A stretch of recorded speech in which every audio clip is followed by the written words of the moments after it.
आप और हम सब लोग क्या है, इस अस्तित्व के, इस एग्जिस्टेंस के हिस्से हैं। जब हम उस एग्जिस्टेंस के हिस्से हैं तो एग्जिस्टेंस का एक सिस्टम है। जैसे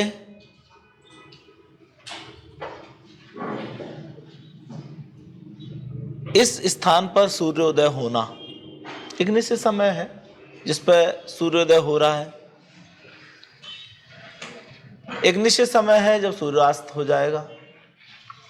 सब कुछ इतना फिक्स है कि उसमें सेकंड्स में अंतर नहीं है। ऐसा नहीं होता कि आज सूर्योदय आधा घंटे बाद हुआ, कल सूर्योदय आधा घंटे पहले हो गया।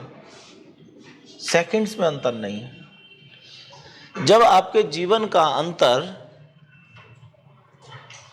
इस तरह अस्तित्व, प्रकृति, परमात्मा एक ही बात है। परमात्मा कोई आदमी नहीं है, ध्यान रखिएगा। परमात्मा के अनुसार हो जाए तो चीजें छोटी हो जाएंगी। जिन टास्क को आप पाना चाहते हैं, टास्क बहुत छोटी रह जाएगी, आप और बड़ा कर पाएंगे, और बड़ा कर पाएंगे। आपका एग्जाम कोई बहुत बड़ा एग्जाम थोड़ा ही है, कोई बड़ा एग्जाम नहीं है। बड़ा इसलिए प्रतीत होता है क्योंकि आप अपनी शक्ति का सदुपयोग करना नहीं जानते, इसलिए बड़ा प्रतीत होता है।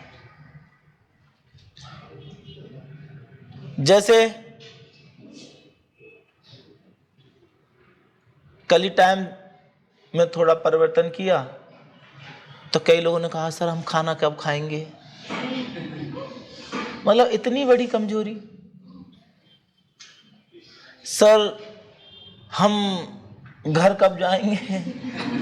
मतलब ऐसी छोटी छोटी कमजोरियां जो असफलता की तरफ इशारा करती हैं। आपको कमजोर नहीं होना चाहिए।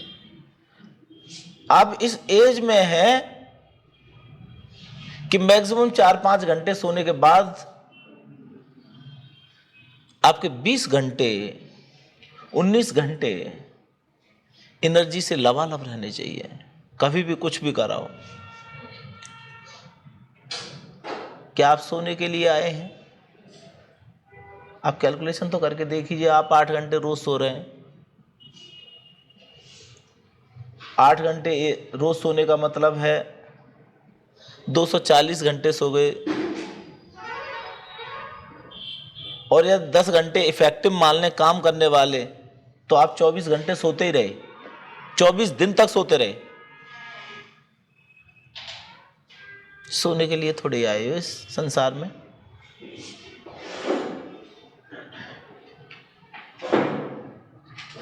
तो जो सिस्टम है उस सिस्टम के अनुसार अपने दिनचर्या को बनाओ। आपका एग्जाम, आपकी टास्क छोटी हो जाएगी, आप उससे भी बड़ी टास्क को अचीव कर सकते हो। जैसे आप सबको सूर्योदय से पहले जग जाना चाहिए, कम से कम, बल्कि आपके जगने का टाइम करीब करीब 4 बजे हो जाना चाहिए। एक आदमी 4 बजे जग रहा है, एक आदमी 7 बजे जग रहा है, 3 घंटे पर डे एक्स्ट्रा वो जगा। 3 घंटे के हिसाब से 30 दिन में 90 घंटे जगा। और एक दिन को 10 घंटे का इफेक्टिव डे मान लिया जाए तो उसने 9 दिन ज्यादा काम किया। और 9 दिन को 12 से करें तो 108 दिन ज्यादा काम किया। 108 दिन का मतलब है कि करीब करीब 3.5 महीना उसने एडिशनल काम किया। और 3.5 महीने का मतलब है कि जो आगे 3.5 महीने आगे चला गया है, अब आप उसे पकड़ नहीं सकते।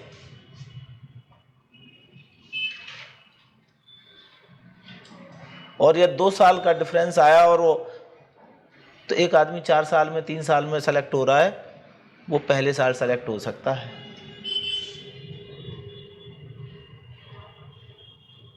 तो आप ऐसे कुनकुने कुनकुने जीने का मतलब नहीं, जबरदस्त तरीके से जीवन जीना, जबरदस्त तरीके से जीवन जीना। पढ़ाई कर रहे हो, पूरी जान लगनी चाहिए। पूरी जान लगने का मतलब कुछ दिखना नहीं चाहिए 24 घंटे हम यही कर रहे हैं, 24 घंटे हम यही कर रहे हैं।